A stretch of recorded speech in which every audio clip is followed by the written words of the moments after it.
Red figure pottery was a type of Greek pottery that flourished from the late 6th century to the late 4th century BCE.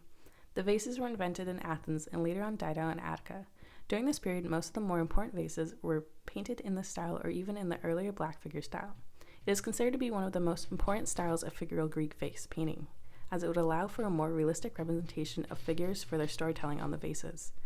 On the right is an image of a piece of pottery called volute crater, volute referring to the spiral-like ornaments that form at the top of the vase, and crater translating to being a mixing vessel in Greek. It was used for diluting wine with water.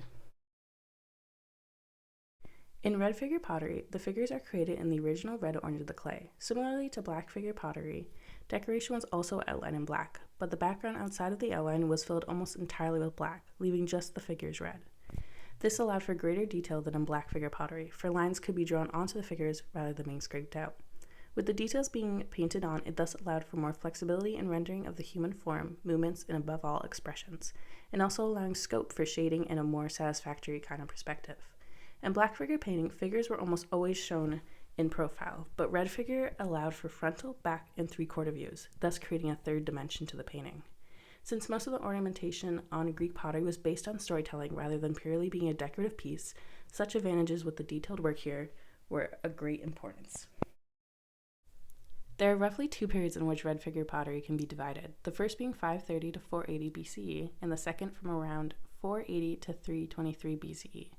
During period 1, the vases included heroic and Dionysic scenes, which refers to scenes involving or relating to Dionysus, so basically party scenes, as well as there were scenes from daily life included.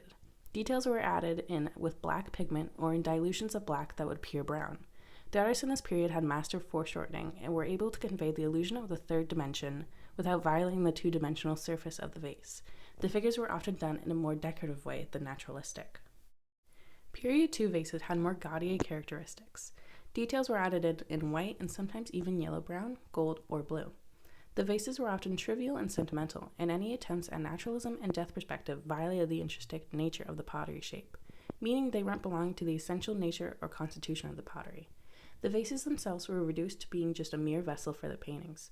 Towards the end of this period, this figured decoration of pottery became a declining art style and eventually died out in Attica.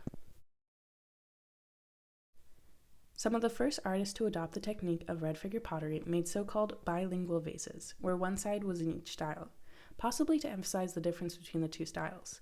An example of this piece is called Achilles and Ajax Playing a Dice Game by the Enocetes painter in around 525 to 520 BCE. The photo on the far right is the red figure technique and the other is the black figure technique. Euphronius and his successors were the first to take full advantage of the red figure technique. The pottery realistically depicts the human body and they experimented with the foreshortening and the suggestion of perspective or receding space. His calyx crater of Hercules wrestling Antaeus is a beautiful example of these innovations.